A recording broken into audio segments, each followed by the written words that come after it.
Jumlah korban ledakan SMA AN 72 Jakarta bertambah dan ada 3 korban lagi menjalani perawatan di Rumah Sakit Yarsi.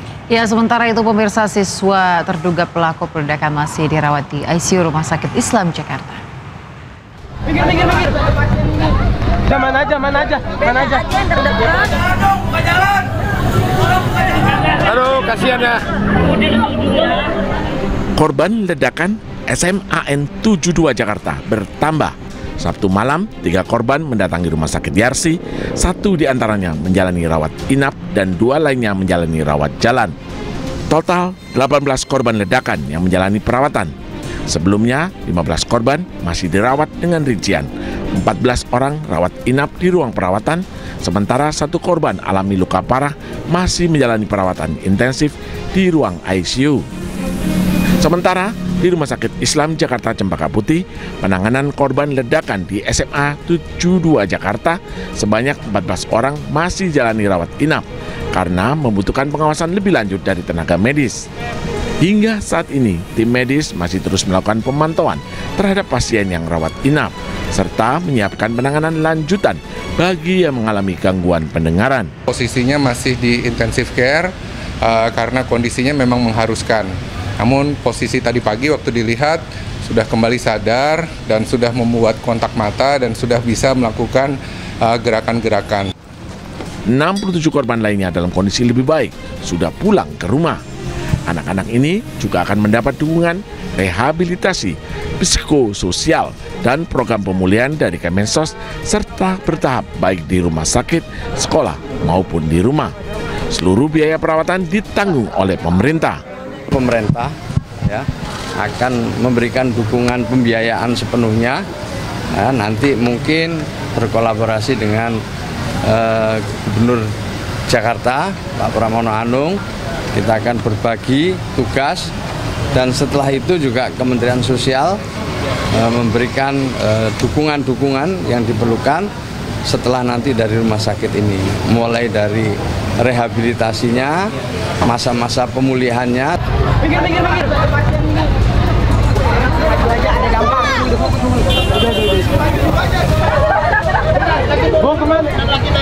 Ke BK aja yang terdekat. Sebelumnya, puluhan orang terluka akibat ledakan yang terjadi di Masjid SMA Negeri 72 Kelapa Gading, Jakarta Utara, Jumat siang. Ledakan terjadi saat sedang digelar salat Jumat. Para korban ledakan langsung dibawa ke rumah sakit. Saat ini, siswa terduga pelaku ledakan juga masih dirawat di ICU Rumah Sakit Islam Cempaka Putih, Jakarta Pusat. Dari Jakarta, tim liputan iNews melaporkan. Sementara itu, Wakil Gubernur Jakarta Rano Karno menyampaikan seluruh biaya korban ledakan akan ditanggung oleh Pemprov Jakarta. Ya, selain itu ia juga menyampaikan Pemprov DKI akan mengevaluasi menyeluruh terhadap standar keamanan di sekolah. Kami menyampaikan rasa prihatin dan empati yang mendalam kepada para siswa, guru, serta keluarga yang terdampak insiden ledakan di SMA Negeri 72 Jakarta kemarin. Atas nama pemerintah Provinsi DKI Jakarta, kami mendoakan agar seluruh korban dapat segera pulih dan insya Allah kembali beraktivitas seperti sedia kala. Saya juga ingin menyampaikan apresiasi kepada pihak rumah sakit yang telah memberikan penanganan begitu cepat dan terbaik bagi para korban. Kami memastikan seluruh korban mendapat perawatan yang optimal. Biaya perawatan korban menjadi perhatian penuh Pemprov DKI Jakarta. Selain itu, asesmen pendampingan psikologi bagi siswa dan tenaga pendidik yang terdampak juga telah turun langsung menangani hal ini. Setelah insiden ini, Pemprov DKI akan melakukan evaluasi menyeluruh terhadap standar keamanan di lingkungan sekolah dan memperkuat prosedur keselamatan di sekolah-sekolah. Keselamatan siswa dan tenaga pendidik menjadi prioritas utama kami. Kepada para siswa yang menjadi korban, tetaplah semangat. Kami semua mendoakan kesembuhan dan akan mendampingi hingga proses pemulihan tuntas. Ya, pemirsa, pasca ledakan di SMA N 72 Jakarta, KPAI memastikan proses belajar mengajar akan tetap berlangsung secara daring. Psikolog akan mendampingi siswa dalam proses belajar mengajar dengan fokus pemulihan psikologis.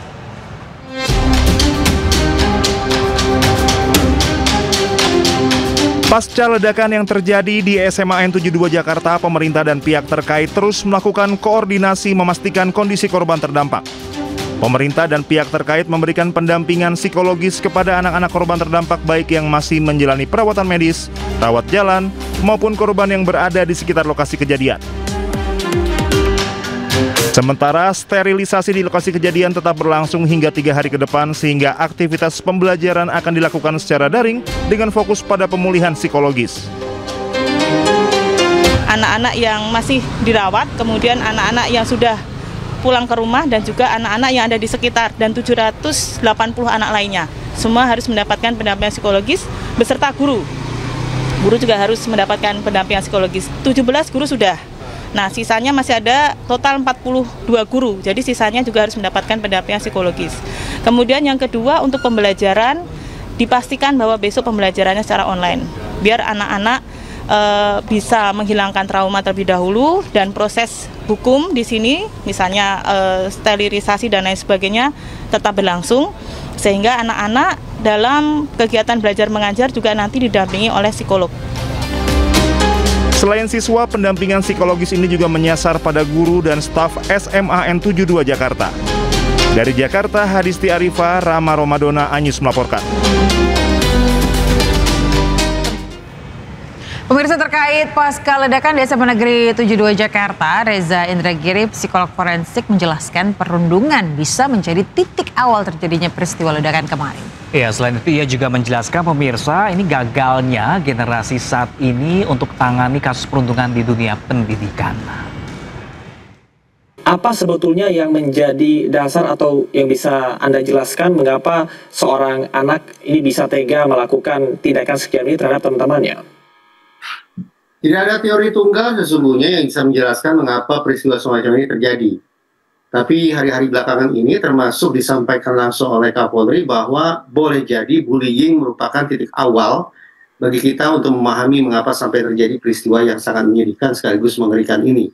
Nah, kalau kita bersepakat bahwa bullying lah yang merupakan titik awalnya, maka boleh buat saya harus katakan dari pengalaman saya menangani sekian banyak kasus bullying, boleh jadi ini merupakan ilustrasi tambahan tentang betapa gagapnya kita, sekaligus betapa terlambatnya kita menangani situasi bullying.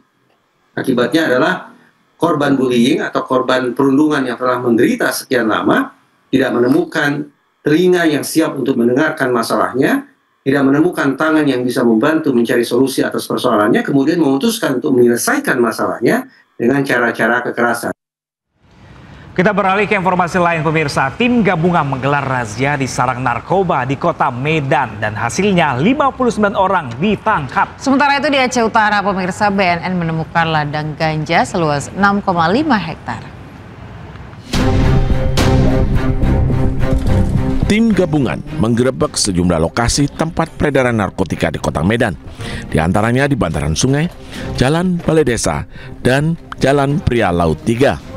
Petugas berhasil mengamankan 59 orang, serta barang bukti 35 kg sabu, 985 butir ekstasi, dan 178 cartridge vape mengandung narkotika.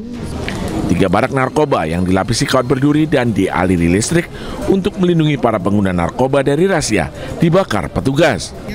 Menurut polisi, peredaran narkoba di lokasi ini sangat masif. Para pengedar narkoba menggunakan alat komunikasi serta mempersenjatai diri dengan senjata tajam. Di tempat ini, satu bandar narkoba dengan inisial MR yang secara masif menjual, mendagangkan, dan membuat lapak-lapak narkoba di belakang ini, barak-barak narkoba, itu sebanyak 3 barak narkoba.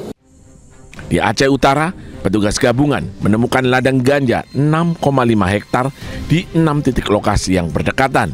Dengan jarak ladang satu dengan lainnya hanya berkisar 150 meter di kawasan perbukitan desa Tepin Resep, Sawang, Aceh Utara.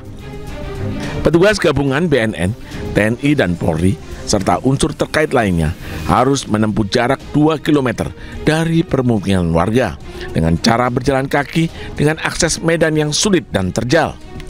97.000 tanaman ganja dengan berat basah mencapai 69 ton dimusnahkan dari seluruh lokasi. Dengan usia tanam ganja di setiap lokasi bervariasi, ada yang baru 2 bulan hingga siap panen.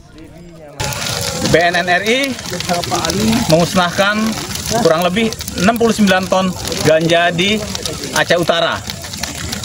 BNN melalui Direktorat Narkotika berhasil menemukan 6 titik ganja siap panen di wilayah Topin Resep, Kecamatan Sawang, Kabupaten Aceh Utara, Provinsi Aceh.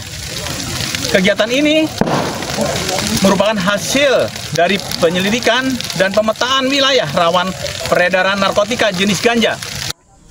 Dalam operasi kali ini, pemilik lahan ganja tidak ada di tempat dan masih dalam pengejaran petugas. Dari Medan, Sumatera Utara, dan Aceh Utara, Ahmad Ridwan Nasution dan Armia Jamil, iNews melaporkan.